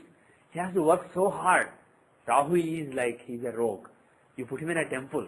He has to go through so much effort to read all the mantras 10 times and get them right. So he's putting in so much effort to even fit to some extent in the temple that whatever houses he owns, he will just forget his main agenda. His agenda will be forgotten because whatever little responsibility he is given is taking all his time. That is basically the intuitive logic. Okay. And that way Mercury in the 4th house does not make sense at all. Mercury is a scholar. You tell him to, 7th house is the house of relationships, being nice with people, public relationships. You tell a scholar to have public relationships, he doesn't like it. He likes to give discourses and intellectual discussions, but you talk nicely to people, make friends, he's not good at that. But you say 4th house is bad for him. He loves learning. So that is what he's very good at. So it doesn't really fit. 4th house being Manakarka Sthana for Mercury doesn't fit. But apparently there is some classical basis for that. But 7th also does have. But the same thing, you are giving a good interpretation to a person or teaching him basics all the time, he will feel bored. Yeah, good. Yeah. But 4th house is not just basics, it's learning, all your learning. Okay, now another sibling, because this sibling we don't have any events. So next is younger sister. Next younger? Sister. Okay. So next younger will be the 3rd from 3rd, that is Sagittarius. So next younger sibling will be from Sagittarius.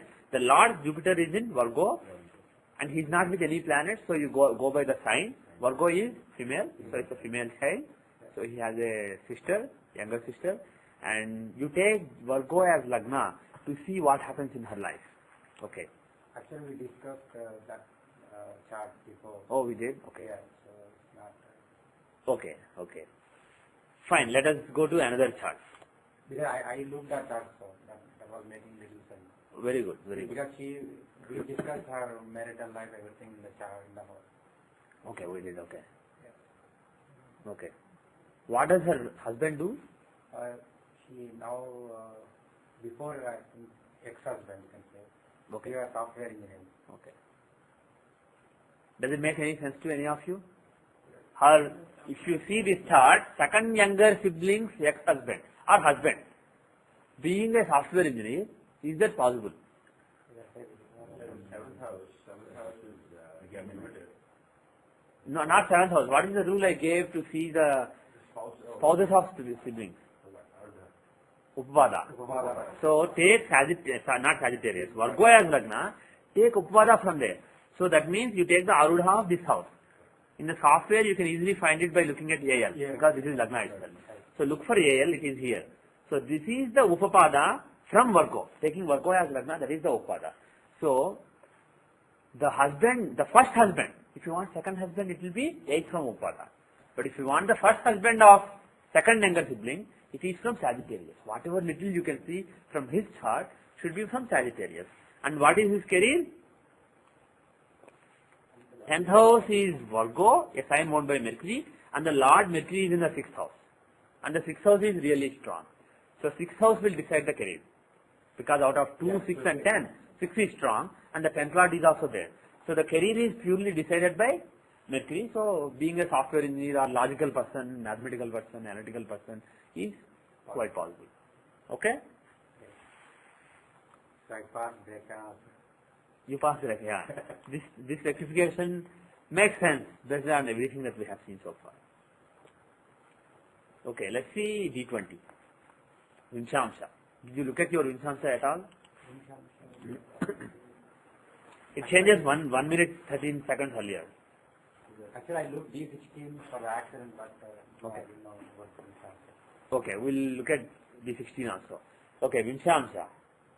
First of all, if you see this chart, is it a spiritual person or is it a loafer? Is it somebody who doesn't care about God? Moon is Atmakaraka is in Lagna. Wow, that's excellent. Oh, is it right? Yeah. Ooh. Okay. Usually, if Atmakaraka is in Lagna in any Amsha, in that particular Amsha, basically God comes to that person. That particular Amsha, he is so blessed. That is a great blessing. If you see Atmakaraka in Lagna and Vinshamsha, in spiritual matters the person is very fortunate. If you see Atmakaraka in Lagna in D24, in the matters of learning that person is very fortunate. I have my Atmakaraka moon in my Lagna in Siddhamsa, so learning came so easily to me. By the age of 10 I was a BA in Sanskrit. Everything came so easily to me. I was very blessed in learning. And similarly, when it comes to spirituality and spiritual growth, the person with this chart will be extremely blessed.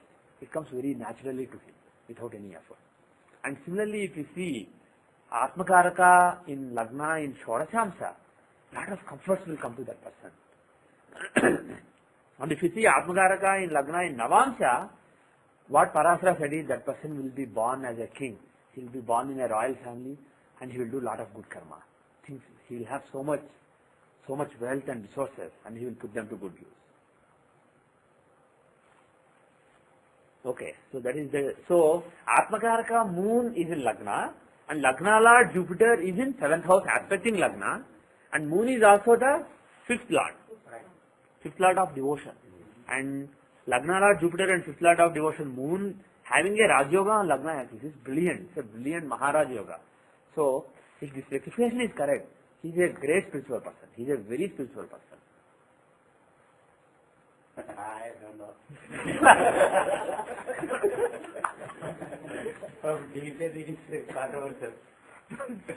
Okay, he is not sure if he is such a spiritual person.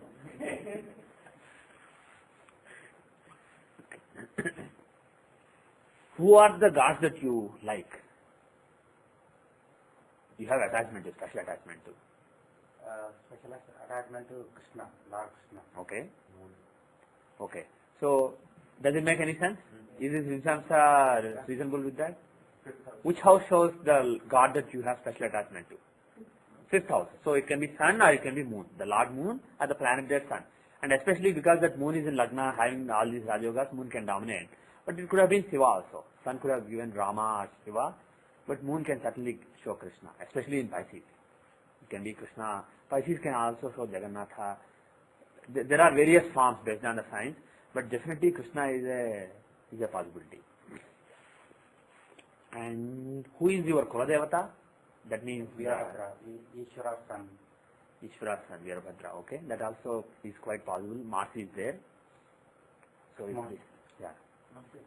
Mars is there. So you see Kuladevata are the family deity. It's on the 2nd house. Whichever planets are strongly influencing the 2nd house, they show which god your family used to worship. And here Venus and Mars are there. So there is some Rajas and Tamas. So it's not a Sattvic Deva. Moon is a Sattvic. Moon in Pisces shows a Sattvic deity that he is attached to. The fifth house is your attachment. And the second house is Aries, Mars and Venus there. So it's not a Sattvic deity. And Mars can show, there are different gods. Hanuman, Veerbhadra, Subramanya. There are so many different gods that Mars can show. And Veerbhadra is definitely one of them. So it's a Martian deity. So that also makes good sense. So this Vinshamsa also seems very reasonable. And the dasha that he is running right now, is it an auspicious dasha for spirituality? Jupiter is the Lagna Lord. Especially Jupiter Moon, 2001, 2002, 2003 time frame. Do you think this is a very good period for his spirituality? Very important period? So during this period, there can be some spiritual awakening or some getting a good direction, because both the planets, Moon and Jupiter, are associated with Lagna. One is Lagna Lord, one is in Lagna. So when that Dasha and Antardasha comes, that Rajoga starts fructifying, and his spiritual search, Vimshansha is not just a chart of puja. It is a chart of spiritual pursuit. So his spiritual pursuit will find a new direction during the last 2 years. So actually I came to Saundarlahari during that time. So it is very good for you. So during this period he joined. So around this Antardasha he joined Saundarlahari. He was exposed to Saundarlahari and all these spiritual activities. And if the chart is accurate, mark my words, he will be a very, in the Saundarlahari organization, he will be a very important person, and he will make a lot of progress in his spiritual pursuit. When you see a person, you can't judge how genuine the person is. There may be people who wear a lot of a big vibhuti on their whole forehead. They may have lot of rudrakshas everywhere in the body, big rudraksh malas here, on the hands, on the arms. When you look at them, you may think, oh, he is very spiritual. But for all you know, he may not be spiritual. He may be after money.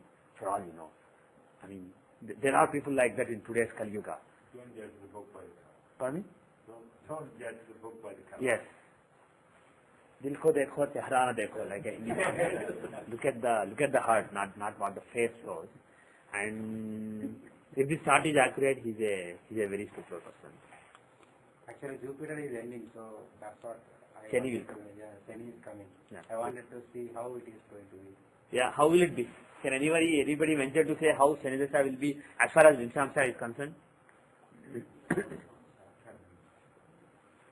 Is Saturn good or bad in Vinshamsa here?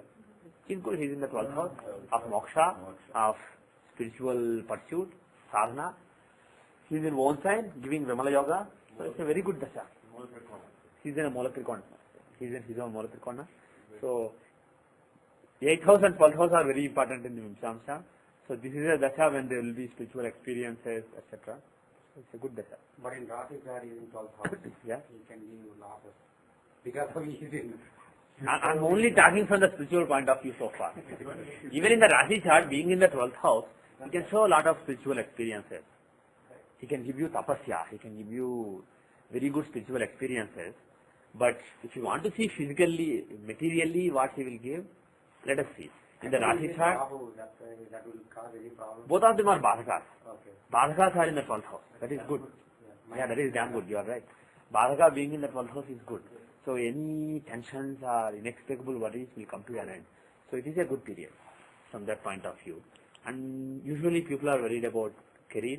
So if you see Dashamsa, how will Shani Dasha be?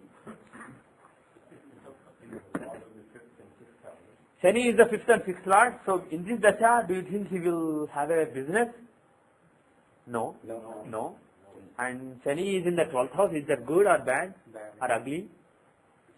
He is the 6th lord in 12th house. So it's a Viparita Rajoga. 6th lord being in the 12th house is a Viparita Rajoga. So that means there will be some sudden rise for him during this Dasha.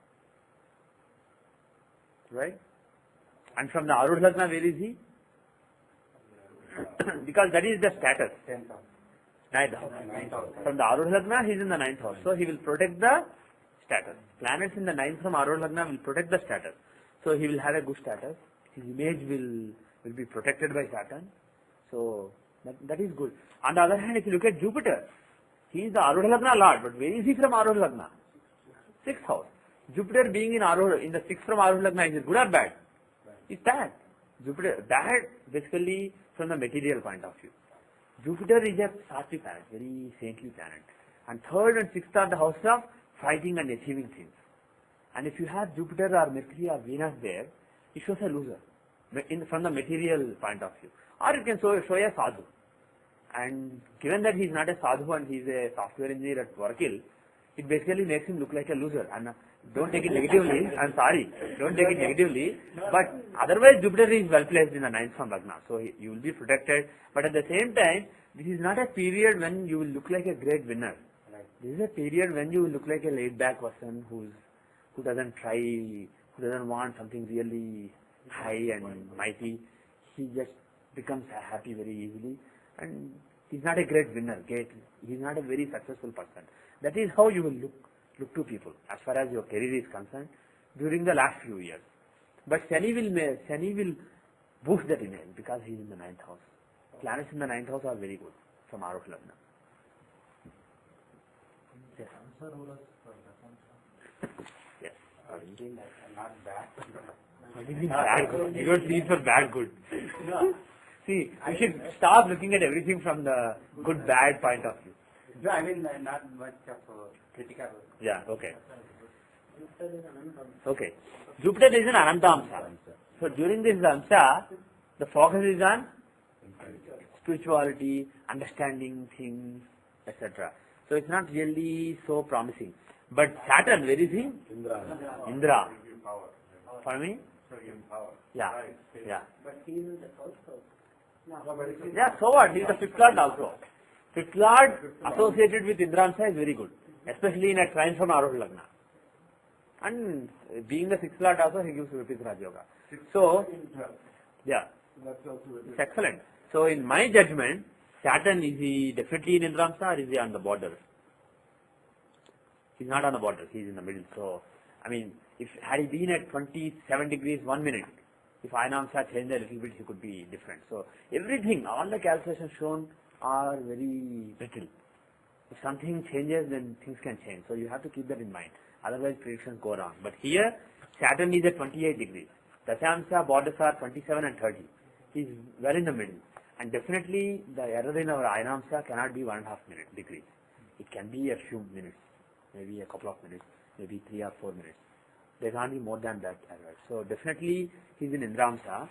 So when you see a planet in Indramsa's Dasha coming, especially if that planet is well placed from Arudha Lagna and associated with the 5th house in Lagna, from Lagna, you can predict without doubt that that person will rise. So when is this Dasha starting? 2006. Okay. So after this, my prediction is you will rise to great heights in your career.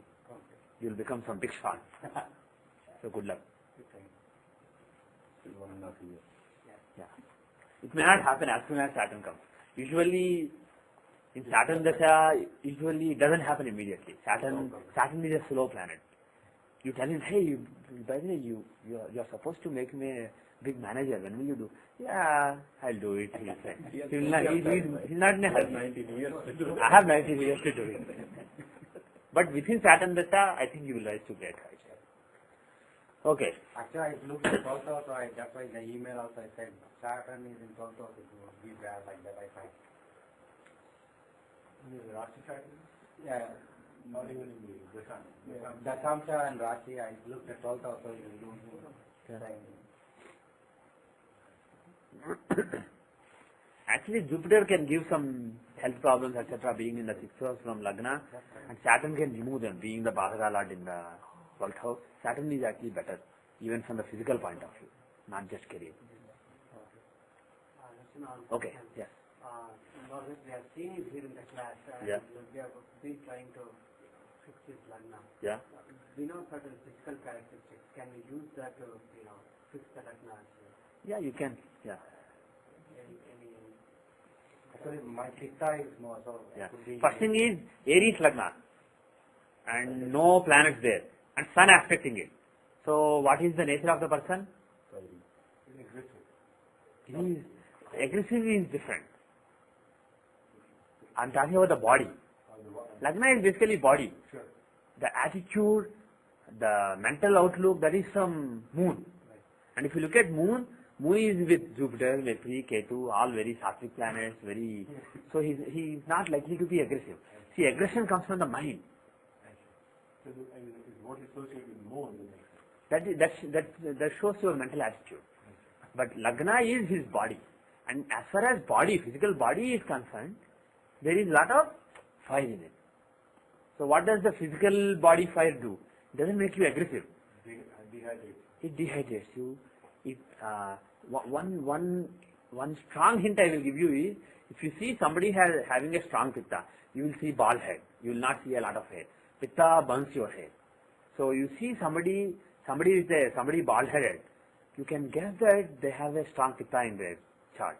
You can guess that their Lagna has a strong Martian or solar influence. And if you see somebody having Jupiter or Venus in Lagna, and Lagna being a Kapha Tattva, watery sign also, then they have a lot of strong Kapha in their chart. So those people are well built. They are very fat, very stocky, and they have very thick hair, very beautiful hair, nice oily hair. That is their nature. They have lustrous hair. That is the nature of Kapha. And if you see some people who are very emaciated, very thin, very weak, if you say, then they will fly away. If you see people like that, they definitely have a strong Vata. So, and Vata people are thin, Kapha people are fat, and Pitta people are in between. They are not too fat, not too thin, they are stocky. And usually they are athletic also. Pitta people are athletic, they have good muscles, etc. And they tend to not have lot of hair. That is a strong hallmark of Pitta people. So here, Lagna is in a Martian sign, and Lagna is aspected by only one planet. Who? By Grahadrishti. Who? Sun. Another Pitta planet. So he has strong Pitta in his chart. So he is likely to have Pitta related problems. What about Venus? Shouldn't we be looking at even Rashi aspects, because they are ever present, right? Yes, you can look at Rashi aspect also. Venus, Rashi, what? Venus and Mars. Okay. Yeah. So he may be having Venus is also influencing, but main influence is Mars and Sun. So there is some Kapha, it's not pure Pitta, but he is 90% Pitta. If you take those Ayurveda, if you go to an Ayurvedic doctor, if they do your Nadi, etc., if they do all the things, they will tell him, based on a chart, you don't have to look at the person. If you see the chart, you know he is a Pitta person. And if you do the Nadi and you do all the Lakshanas, various Lakshanas, if you look at there are so many things in Ayurveda. You look at the Nadi, you look at the heart, and you can look at the urine, you can look at the stools. There are so many things that you can do based on, you can look at the coating on the tongue. Yeah. So based on all these things, you can conclude which Tattva is dominant. In this case, Pitta is dominant. So for him, even if he has no disease, even if he has no problem, if he just takes a little bit of Satavari, little bit of Gudchi, little bit of Brahmi every day in milk, it will be very good for him. That will be an excellent tonic for him, because any problems he gets are related to those houses. No, actually, you know what? Not problems. His nature is Pitta. But what kind of problems he will get, that you see from the Dusthana. The 6th house, 8th house and 12th house. You see what are the influences on those. So based on it, you will see what kind of problems he will get. And here, your Venus question, somebody pointed out Venus, that comes into picture. Venus is in the 8th house and he is aspecting Lagna. If any planet is bringing a link between Dusthanas and Lagna, he will bring disease to the body. So 6th Lord in Lagna, or 8th Lord in Lagna, or 8th Lord aspecting Lagna, that planet is likely to bring disease to this person. So you will see that because of Venus, some Kapha related problems are likely for him. Even though his nature is Pitta, the Prakriti is Pitta. In Ayurveda there are two things, Prakriti and Vikriti. Prakriti means inherent nature. Vikriti means the change in nature. So based on the dashas and transits, the nature keeps changing, and it is that Vikriti that gives you trouble. And the goal of a doctor should be to restore the Prakriti. remove that Vikriti. So even though he is a Pitta person, he is susceptible to getting Kapha related problems nowadays, like colds, etc. There are so many things that are Kapha related. So those are the problems that he should watch out for. And if you want to see how his health will be, what is the dasha we saw it earlier. Apart from, did we? Pariyaya dasha ever? I never. Okay. So we look at Vimshoti dasha. So what is? We look at D6. Yeah, D6. D6. So he is running Jupiter dasha now. How is Jupiter dasha? Is it a dasha to be concerned about? No. He is the 9th lord, but also he is the 6th lord. So it is not a great dasha. Health will not be perfect. Health will not be smooth. There can be some health problems, but it's not really a terrible dasha. Because whatever 6th house, being the 6th lord, Jupiter can give bad results, but Rahu Ketu are there to take care of it. So if any disease is to be given, more than Jupiter, the lord of the house, Rahu and Ketu will jump in and they will want to give those diseases. So Jupiter is not likely to give major problems because he is also the 9th lord. So health is not perfect but not too bad. How will be Shani dasha? Honestly speaking, how do you think about Shani dasha? Based on Shasthamsha. 7th, 8th lord in the 9th house. Yeah, 8th lord in the 9th house. Afflicting Lagna lord, moon. Good or bad? So you should watch out. You should watch out during Shani dasha for your health. You should take care of your health. Since Saturn is in the 9th house. Yeah. Who is in the 9th house of protection? The one whose agenda is to spoil, remove protection and destroy. But by virtue of Yeah. the 9th house still standing for protection. Yeah, but There will be a, if the 9th lord is there, 5th lord is there, Lagna lord is there, it is good. But if the 8th lord is there, it's not so good. But he also has Lagna Lord in 9th house, right? Yeah. So he is being afflicted by Shani. The Lagna lord moon is being afflicted by Shani. The moon will try to protect it. Saturn will protect Moon will try to protect. Moon will put up big fight. But Shani will want to give some disease. Again, it's not terrible. I don't see any major problems. But it will be worse than the current period. It is likely to be worse than the current period. Then what kind of advice do we give him saying you do this? Basically, when Shani dasha comes, take good care of your health and especially blood. Watch out your blood pressure because moon is the one being afflicted by Shani. What is the tissue? I told you earlier. From Shasthamsha, we see which tissues are being weakened. Moon shows blood. So there can be some problems in the blood. So take care of your blood pressure. Don't do anything that will worsen your blood pressure. So watch out your blood pressure and don't aggravate yourself. Don't aggravate your mind because blood and mind are what moon rules over. So it can be relating to mind, some depression, etc. And it can be blood pressure. These are the possibilities that Shani can give. So take extra care to prevent it. And if you see any indications of high blood pressure or low blood pressure, if you see any indications, be suspicious in the beginning and don't ignore it, because you know that is a possibility during this time. So that is the advice you can give, and also you can tell him to pray. Actually, I have low BP. You do already? Yeah. Okay. So That's right. he already does. He already does. Now, do you know the difference between high BP and low BP, which is Pitta, Kapha, Vata in those terms? Which is what? Besides with the IBP. Yes, good. Because the fire is Yeah. like Pitta is lot of fire, and high BP is fiery in nature, and low BP is weakness. It is more air basically. So it is Vata. So if you have Vata, if there is a Vata problem that you see to the blood, you conclude that it will be low BP. If you see Pitta related planets being Dusthana lords and afflicting moon, then you conclude that it may be high BP. You can't be 100% sure with these things, but these are the general guidelines that seem to work in most cases. So here Shani is the troublemaker, 8th lord. Look at 6th lord, 8th lord and 12th lord. Those are the troublemakers. And Bhadra lord. If those are associated, those afflict any particular planet, then you can conclude that those planets, whatever those planets show, there is some problem in those tissues or those aspects of your body. So here, low blood pressure is likely possible, and it is particularly possible in Shani dasha.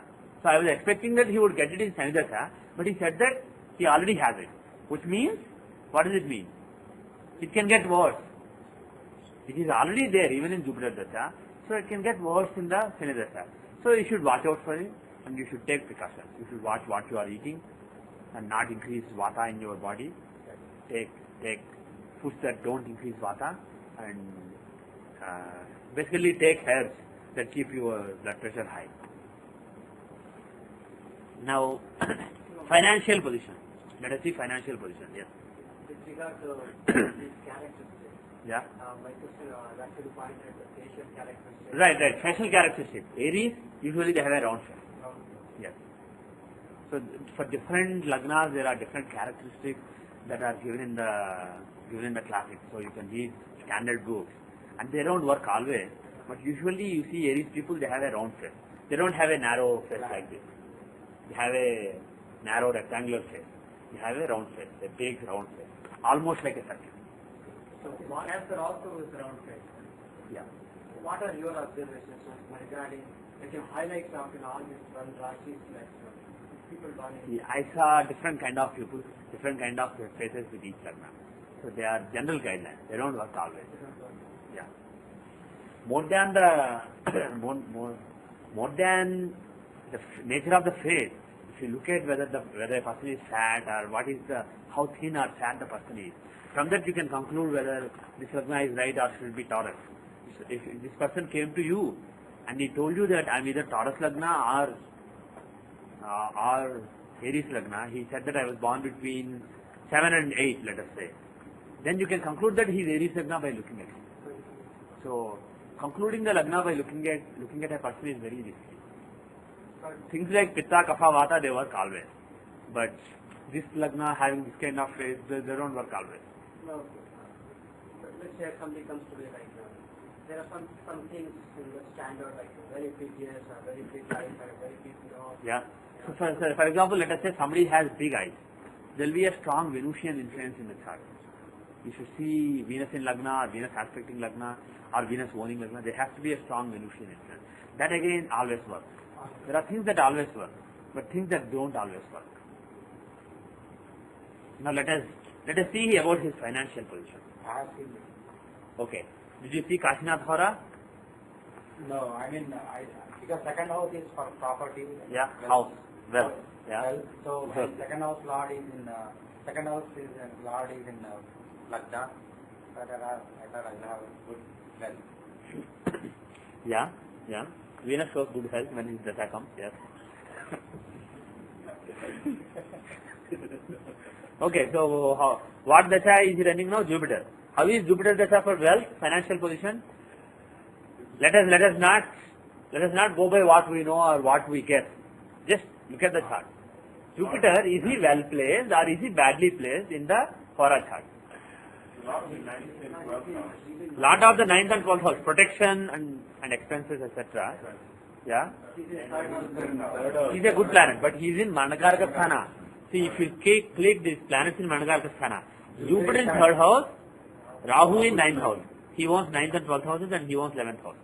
These are the two planets who are in Manakaraka Sthana.